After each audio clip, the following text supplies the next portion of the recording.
Professor Satish Rai ji, professor Sheila Rai ji, जिनको अभी आप लोग सुन रहे थे, commissioner college education doctor Om Prakash Singh मेहरवा, doctor रेखा शेरवाल जी, इस महाविद्यालय के प्राचार्य सतीश मेहरवा जी, सभा कक्ष में उपस्थित सभी विद्वद्वृंद, प्रिय विद्यार्थियों, गांधी जी के साथ सतत और टिकाऊ विकास की चर्चा पर यह इंटरनेशनल संगोष्ठी आयोजित है। आर्टिफिशियल इंटेलिजेंस पर अभी अपने समय का उपयोग करते हुए शीला राय जी ने बात रखी। जब गांधी के बारे में हम सोचते हैं तो अपना ध्यान स्वदेशी पर जाता है, स्वधर्म पर जाता है, स्वाधीनता की ओर जाता है, पर्यावरण की ओर जाता है, स्वदेशी चिकित्सा की ओर जाता है। स्व से जितने जुड़े हुए जितने विषय हैं उनको स्वतंत्रता आंदोलन के समय महात्मा गांधी जी ने न केवल प्रकाश में लाया, उसको जीने की कोशिश की। आज सारा विश्व हिंसा से ग्रस्त है और उसमें एक प्राचीन शब्द और सत्य और अहिंसा, उसको लाकर गांधी जी ने न केवल प्रयोग किया, अपने जीवन में उतार कर अपने अनुभव से दुनिया के सामने रखा। और यह विश्व स्थिर है, समस्त विकास मनुष्य के लिए है, और जब मानवता के ऊपर आक्रमण है, जब मानवता चिंतित है, तो ऐसे में किसी भी प्रकार का विकास उसकी उन्नति नहीं कर सकता। पर्यावरण की चिंता को लेकर के 140 करोड़ की आबादी जितना भी शुद्ध जल और पर्यावरण पा रही है, उसके पीछे वह परंपरागत बोध है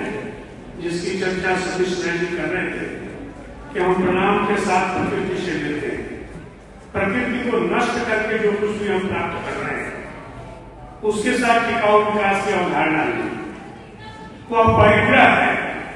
अधिकतम अपने लिए संग्रह करने की प्रवृत्ति है। और उसके साथ इस विषय पर चर्चा कि हम सतत विकास और टिकाऊ विकास की ओर चले, और यह जो दोहन है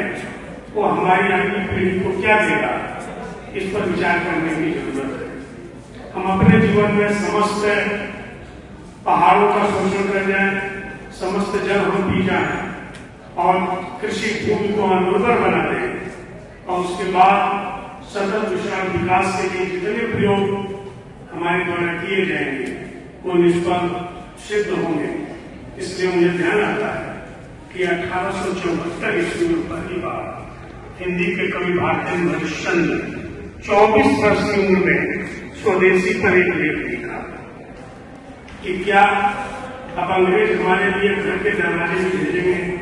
उसी लेख में उन्होंने बताया कि बनारस में कितने प्रकार के अंगरखे बनते हैं, कितनी प्रकार की साड़ियां बनती हैं,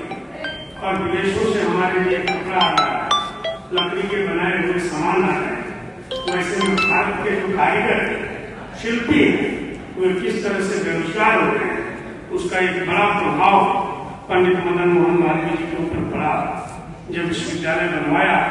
तो भारतीय ज्ञान परंपरा और अधुनातम